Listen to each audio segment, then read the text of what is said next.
장남이셨던 아버지는 할아버지와 사이가 그리 좋지 않으셨습니다. 아버지는 늘 할아버지를 피하셨고 집안 행사에도 마지못해 잠시 들렀다 가셨는데요. 대신 손자인 김 씨가 아버지 역할을 대신했습니다. 그래서인지 할아버지는 김 씨를 대견해 하셨고 아낌없는 사랑을 베풀어 주셨는데요. 특히 할아버지는 다른 자식들보다도 손자 김 씨에게 더 많은 재산을 주셨습니다. 김 씨의 보험을 들어주셨고 주택과 임야도 증여해 주셨는데요. 그런데 얼마 전 아버지에 이어 할아버지가 돌아가시면서 가족들끼리 상속 분쟁이 벌어졌습니다. 숙부와 고모는 김 씨에게 너는 이미 많은 재산을 상속받았으니 유산은 꿈도 꾸지 말라며 오히려 유류분 청구를 할 수 있다고 하는데요.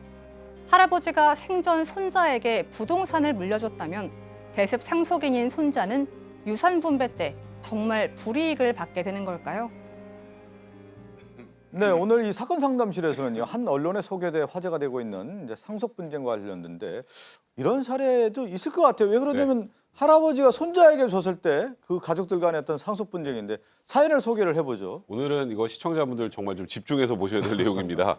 지금 사례자는 20대 청년입니다. 근데 장남인 아버지가 할아버지하고 사이가 좀 별로 좋지 않아서 아버지 역할을 사실상 이 장손인 이 사례자가 대신해 왔습니다.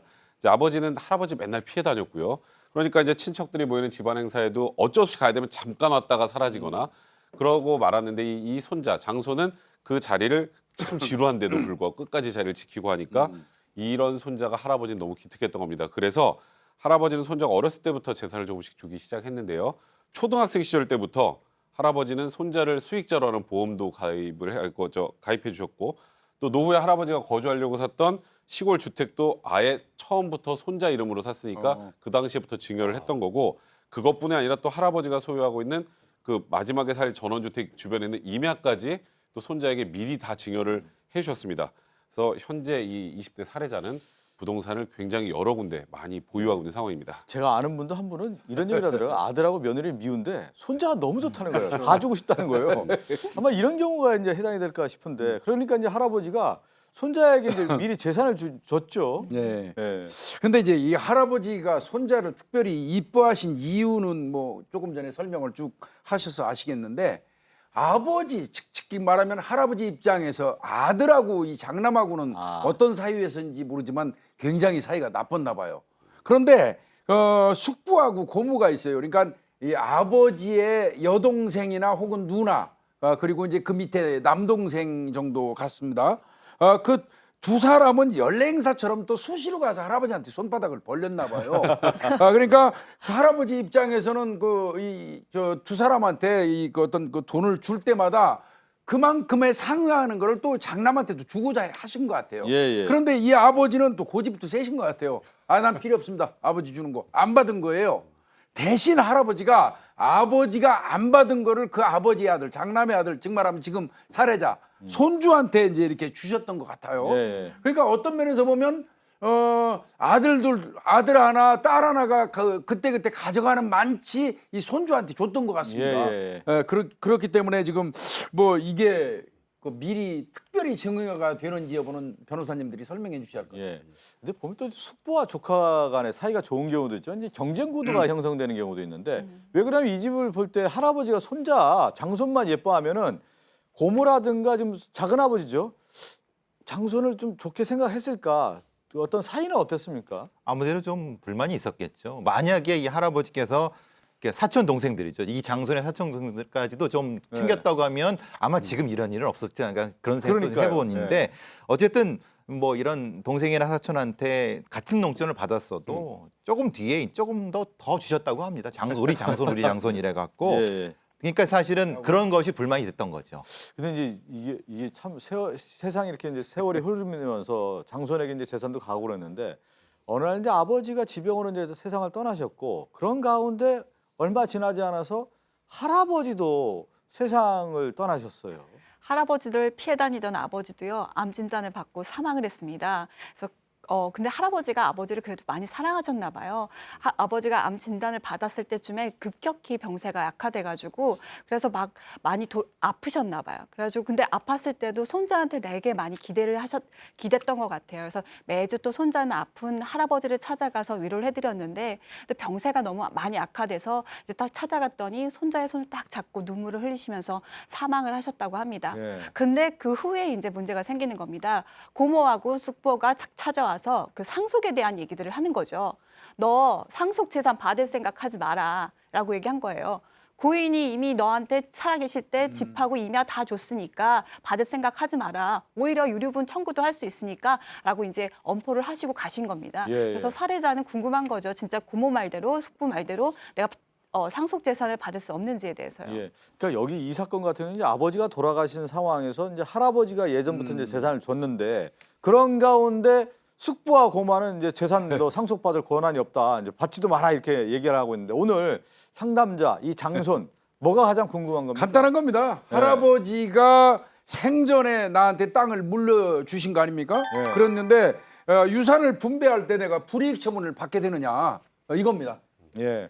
그 이런 용어를 우리가 보면 상속 문제 할 때 아버지가 이제 돌아가셨는데 아버지가 계셨으면 당연히 숙부와 고모가 재산을 받게 되는 건데 아버지가 이미 사망한 상태에서 그럼 손자는 어떻게 되는 건가? 이 문제가 이제 걸리는 거죠. 이게 대습 상속이라 그러고 민법에 이제 규정이 있습니다. 원래 상속을 받아야 될 사람이 있는데 상속 개시 전 상속 개시는 피상속인 사망을 해서 상속 개시되는데 할아버지가 돌아가시기 전에 아버지가 먼저 돌아가시는 경우 그 아버지의 직계 비속이라든지 배우자 같은 경우는 아버지의 가름에서 상속을 받을 수 있습니다. 그게 대습 상속이라고 하는데 이 사건에서도 지금 상담 사례에서도 예전에 지금 손자는 할아버지한테 직접 다이렉트로 땅하고 이런 것들을 많이 받았는데 그 와중에 아버지가 2년 전에 먼저 사망을 하고요. 사망을 한 다음에 할아버지가 반대로 사망을 했기 때문에 대습 상속인의 지위도 지금 가지고 있는 그런 상황입니다. 그런데 지금 이제 여기서 이제 핵심이 뭐냐면 고모와 숙부는 이미 너는 땅을 많이 받았지 않느냐. 그렇죠. 그러니까 너는 받을 권한이 없다라고 주장을 하고 있는데 네. 우리가 한편으로는 뭐냐면 이제 아버지 재산이 아닌 할아버지가 받은. 손자에게 증여를 해준 건데 그러면 아버지 재산을 안 받는 거냐. 이 문제가 걸린단 말이에요. 일단은요, 우리 민법 규정에 이런 게 있습니다. 그러니까 상속인들이 여러 명 있는데 우리가 이제 상속인들에게 한 명, 상속인 중에 한 명, 뭐 장남이면 장남에게 소위 말해서 다 주는 걸 좀 막기 위해서 유류분이라는 것도 있고요. 또 그렇죠. 하나는 이거 참 나중에 유류분 문제 되니까 생전에 미리 줘야지. 생전에 미리 다 줘놓고 돌아가셔 버리면 그럼 상속할 게 없잖아요. 이제 이런 걸 막기 위해서 상속인들 사이에서 누군가 한 명에게 먼저 돈을 뭐 유산을 뭐 재산을 막 남겨주면 그러면 그게 아무리 오래전에 남긴 거더라도 이거는 그냥 유산을 이미 미리 받은 걸로 보고 상속에서 다 포함시킵니다. 그런데 그거는 공동상속인들 사이에서만 그런 건데요. 이제 문제는 증여 시점을 보면 돼요. 이 손자에게 증여한 시점을 예. 한번 되새겨보면 초등학교 때부터 손자에게 돈을 줬잖아요. 예, 예. 재산을 줬죠. 그 당시에 손자가 상속인이었나요? 그 아니, 당시에는 아버지가 상속인이었어요. 아버지가 상속이었죠. 이거는 증여 시점에 상속인 중에 한 명에게 재산을 많이 증여를 하면 이게 다 나중에 상속 재산을 포함되는 거지만 이거 대습 상속이라는 원인은 갑자기 아버지가 할아버지도 먼저 사망한 건 진짜 우연적인 사정이잖아요. 그렇죠. 그러니까 이 대습 상속이 발생하는 시점이 아니라 증여한 시점에 공동 상속인 중에 한 명이었냐 아니었냐 가지고 판단하는 거니까 이건 말 그대로 고모와 지금 이 또 아까 숙부의 주장은 법적으로는 전혀 그러네요. 타당하지 않은 겁니다. 할아버지가 남긴 상속 재산과 관련해서 이미 이제 네. 장손을 받았기 때문에 아버지가 받아야 할 어떤 상속분에 대한 어떤 주장하는 부분까지도 그러면 다 받을 수 있는 그렇죠. 그런 상황이 돼 있네요. 지금 사실은 따져보면 결국은 공동상속인이 돼버린 건 결국입니다.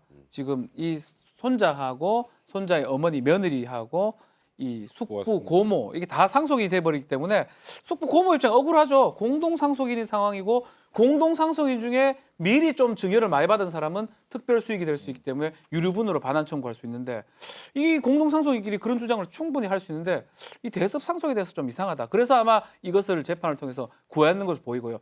다만 우리 법원은 이 대습이라는 대습 상속이라는 거는 우연한 사정이라는 겁니다. 옛날부터 이 할아버지는 손자가 좋아서 줬지 자식은 안 좋고 손자가 좋아서 줬기 때문에 공동상속인은 그때는 이 아버지를 포함한 숙부하고 고모일 뿐이고 우연한 사정이 된 거예요. 우리 백 변호사님 설명한 것처럼 아버지가 먼저 죽을지 할아버지가 먼저 죽을지 어떻게 알았겠습니까? 모르는 옛날부터 줬던 거기 때문에 이거는 우연한 사정에 의해서 이 특별수익이라는 어떤 관념이라든지 유류분의 관념이라든지 이게 바뀌어서는 안 된다라는 게 법원의 태도고, 또 할아버지 입장에서는 자신의 재산을 생전에 내 주고 싶은데 줄 수 있다, 자유롭게 처분할 수 있다, 이런 권리를 줘야 된다라는 게 지금 법원의 주된 견해입니다. 그러니까 오늘 뭐 사건 같은 경우는 명확하네요. 그러니까 아버지 재산에 대한 상속 권한 지분을 오늘 장소인이 다 가져올 수 있다. 그리고 더 재밌는 거는요. 지금 이 고모하고 숙부도 예전에 뭐 많이 가져갔잖아요. 많이 가져갔- 미리 예. 가져갔. 그거는 상속 재산에 포함됩니다.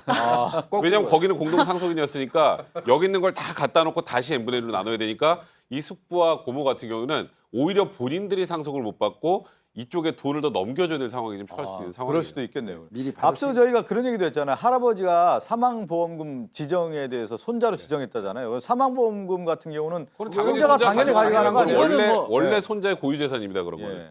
예. 상속 재산 자체가 아니고 할아버지가 손자 이름을 넣었으면 그거는 상속 재산에 포함시키지 않고 고유적으로 가져갈 수가 있고, 백별서 얘기했다시피 숙부하고 고모죠. 고모는 상당히 지금 어려울 겁니다. 아마 예. 계산을 이런 거 조용히 있었으면 그래도 잘 넘어갈 수가 있는데 미리 받아간 괜히 문제 제기를 하면 이 대습 상속을 받았던 이 피삼속 이 손자를 비롯해서 어머니 며느리죠. 며느리가 다시 확인해 봅니다. 더하기 빼기를 새로 해보면 예전에 숙부나 고모가 가져갔던 재산을 다 더해서 다시 또 계산을 하면 오히려 많이 줄 겁니다. 그러네요. 손자 거는 건드릴 수가 없어요. 이럴 때 지금. 표현하는 게 되치기라고 하는 건데 그렇게 하지 이렇게 되는 말아야죠. 거잖아요. 그러니까 숙부와 고모가 오히려 조카 재산 어떻게 보면 가로막으려고 하다가 실제 나중에는 오히려 뺏기게 숙부와 고모가 재산에 나중 처음부터 가졌던 재산까지 다 포함한다고 하면은 더 내놓을 수밖에 없는 그런 상황까지 갈 그러니까 수가 이거 있겠네요. 혹시 사건 반장 보시면 이 고모하고 숙부가 그냥 가서 말해야죠. 미안하다 이거 그냥 원래대로 나누자라고 하는 게 제일 현명 방법일 것 같네요. 근데 오늘 보니까 할아버님이 재산을 좀 많이 주신 것 같아요. 그런 것 같아요. 예. 또 사망보험까지 또 그렇고 향후에 재산까지 다 합산을 한다고 하면은 장손에게 상당히 유리하다는 걸 말씀드리면서 함께 사는 세상으로 가겠습니다.